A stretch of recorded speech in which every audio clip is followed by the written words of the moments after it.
because Gladys Rife was phenomenal. She was the foundation of all things theater in Mount Vernon. Mom came here as a teacher in 1958. She was involved in English, speech, theater, and I mean really involved. She loved the theater work, and she got people involved in it. Oh, she was stern, but her students loved her, and she retired in '79.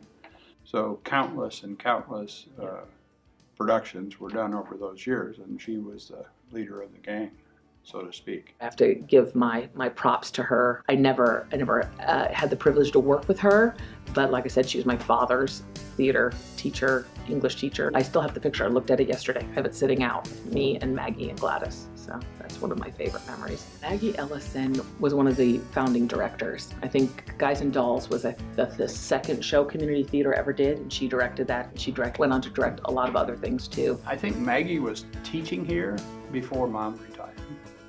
At that time, Jolene Nelson was the musical director, and Maggie Ellison was the theater director. She was an English teacher and a speech coach and a professor and a mom and a community member and so many more things too. And Maggie Ellison taught various classes at the high school. She taught English 9 and theater and speech. And she did the fall play every year, and she did the spring musical every year. She also did all of the speech competitions, including individual and small and large group speech competitions.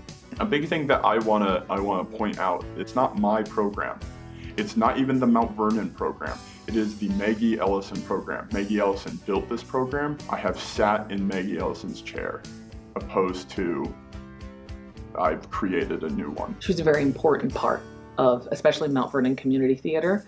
So Mr. Stevens is the head of the theater department at Mount Vernon. He's really good at what he does. He knows what he wants when he's directing a show, and that's really important as a director. And so he's really good at conveying that message to us and then letting us do the rest. And I really appreciate that about him.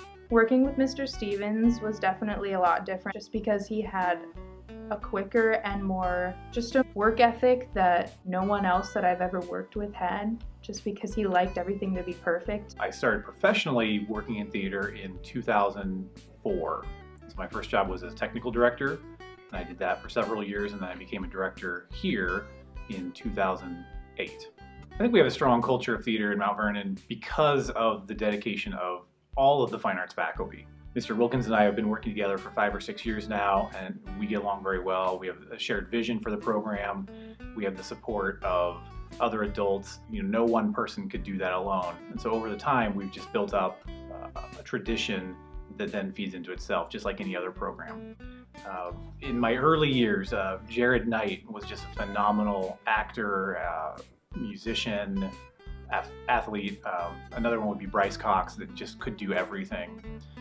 Annabeth Lucas was a freshman my first year here, so she's noteworthy in that we kind of went through those first 4 years together. In terms of actors, definitely back in the day, my brother was a great one. He started Damn Yankees here. He helped run the speech team. Kristen Stewart and Alex Moore. And Jeff White, who I got to act with in high school. In terms of my own students, I think my senior class this year is one of the best senior classes in the history of the program. The common denominator there is they're well-rounded.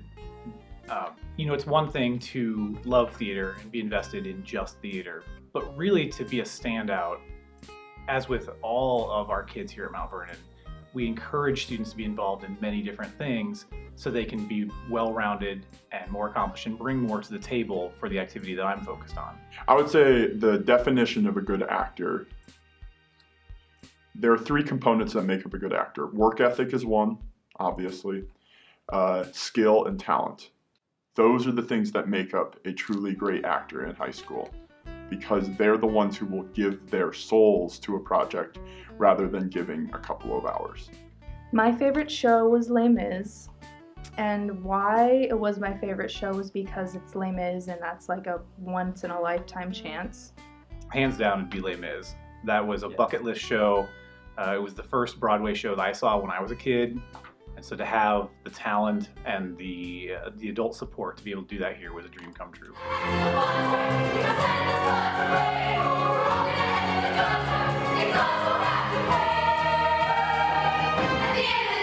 My favorite part about being a performer is that I get to step out of my shoes and step into my character's shoes. So we have incredibly well-rounded students at this school. When I think about this program and the potential of this program, are Gretchen Ulrich. Gretchen came in because her sister, Leanne, had sort of forced her to come in and work with me because I had directed Leanne in a couple of projects and said, you have to do speech. Gretchen is now an ambassador for CO. She travels all over the world. She's currently doing a semester in Washington, D.C. That's the true power of this program. Students who have learned to better themselves through the power of the program rather than just the success. I think the thing that the community doesn't realize about our new auditorium, the new Performing Arts Center, it will be larger. It'll be almost double the size, and everyone knows that. But it will be truly transformative in so many ways with our programs. Things like having a fly loft, having a pit, having more than enough lighting instruments, having a separate shop to support all those things. The way that we approach and design shows will be completely different, and the educational opportunity that we can give students will be far above what we're able to provide right now.